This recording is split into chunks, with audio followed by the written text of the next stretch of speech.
Lately, I seem to be in a Dinobot mode. Welcome to this edition of Go Go KO, and today we're going to be looking at Transformation V-Class Reximus Prime Grimlock KO MP08, or a really cheap version of Grimlock that I got off of Wish. Mostly I bought him to test out what Wish was, because I kept getting Wish ads on my Facebook, and I just wanted to see what this was all about. So I ordered him. I ordered him in June.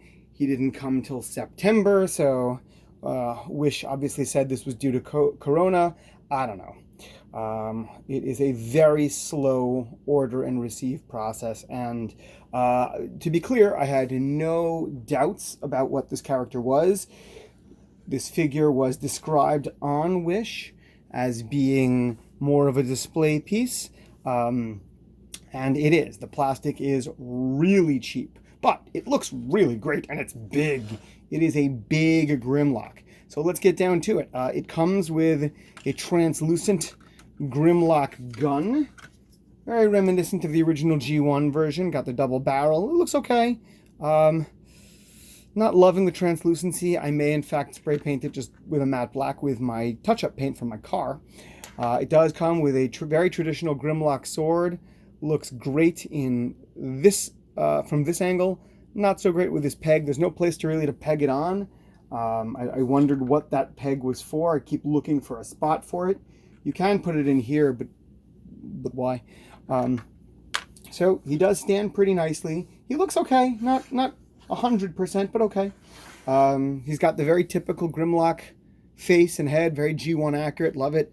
Eyes are red, it's fine. He's got the flamethrower tongue in there, so that's great. Jaws are really good, head is reasonably articulate, can't move side to side, but that's okay. Can move up and down. The plastic feels very cheap. It's just not great plastic. It's better than model quality in terms of thinness, but not up to snuff for like Hasbro level toys. The arms are on a ball joint, but they can't really do much of anything. There's no posability from the elbow down. Legs are good, nice and heavy, thick. Boom, boom, boom.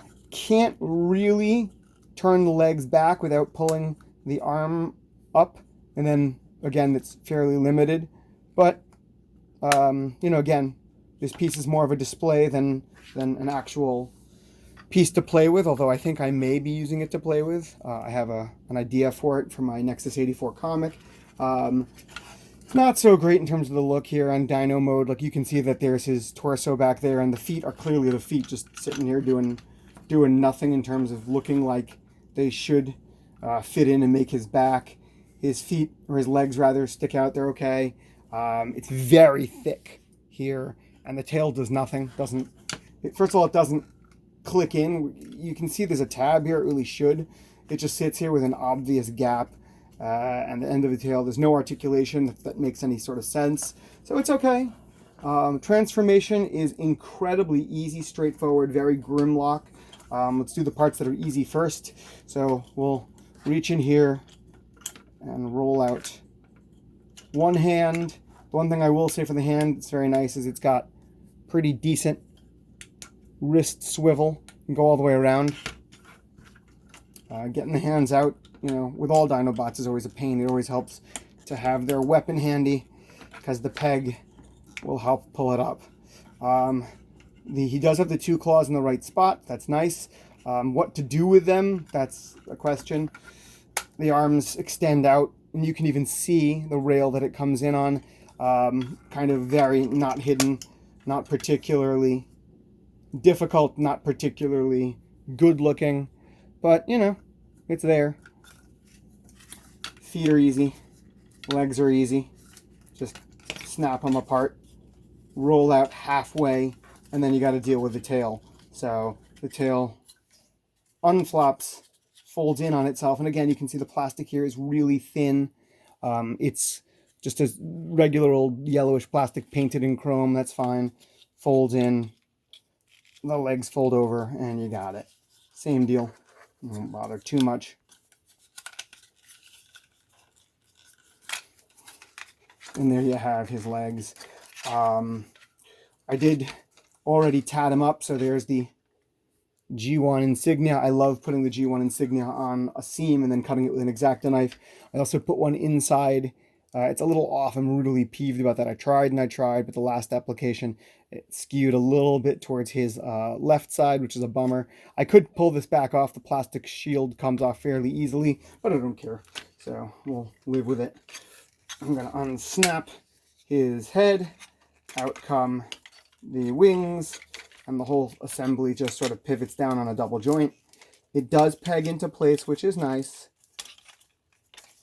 The pegs are already showing stress marks. They chip a little bit of plastic every time I put them in or out. So again, this is more of a display piece. It really doesn't, you can't play with it well. And the big deal here is the arms. They unpeg by pulling out, if you can tell, it really is stressing already there. They roll up and they peg back in. It is a tight fit. The peg itself is quite good, but in terms of fit, it's, by which I mean it's nice and snug, but it's also under a great deal of stress. And you can see already the plastic is starting to come out. So the pegs just swap spots. Really, it needs to be a thicker peg with bigger holes and better plastic, but it doesn't have it. And there he is. He transforms real easily. He looks very good. He's stable. As always, I've decided the badasses in my collection are left-handers, just because I always wish secretly I'd been a left-hander, or I guess not so secretly. And there he is. So Grimlock is ready to fight. He is red-eyed as opposed to blue-eyed. You either decide that is a good thing or a bad thing. Personally, I like it. He's really big and hefty. He holds up very nicely with other Transformers in my collection, so I like that a lot. For comparison's sake, here is Siege Astrotrain, and he's definitely in the same ballpark. He should tower over them. I've always thought of the Dinobots as sort of Autobot special forces, the Marines to the Autobot army, as it were.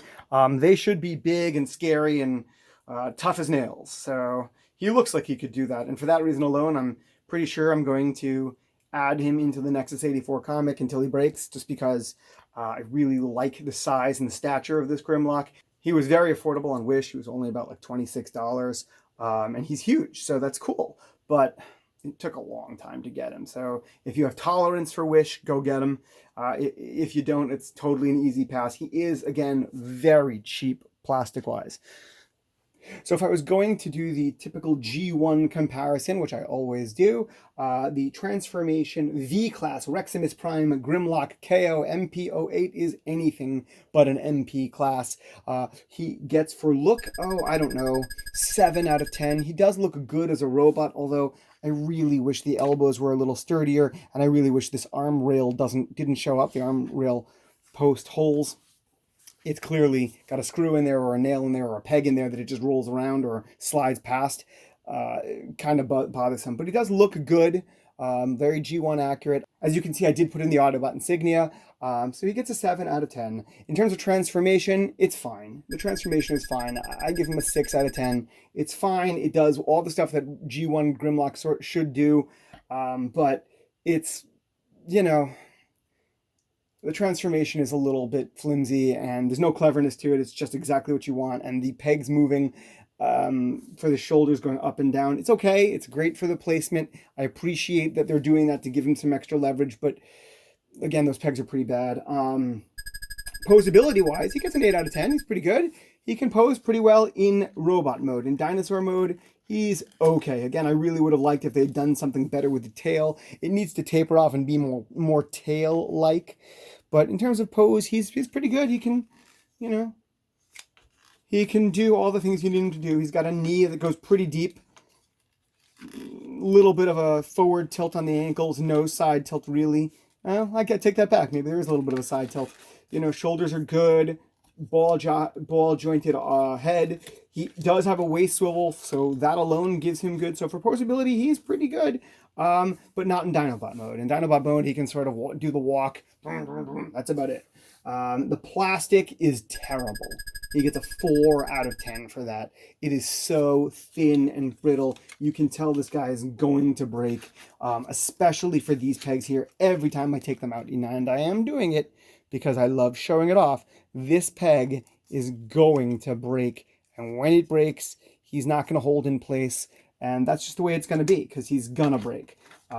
So, you know, you get what you pay for. He's only 26 bucks. If you're just looking for a Grimlock to fill out your shelf and make your collection look cool, sure, go for him. I'm going to use him in my comic. We'll see how long he lasts.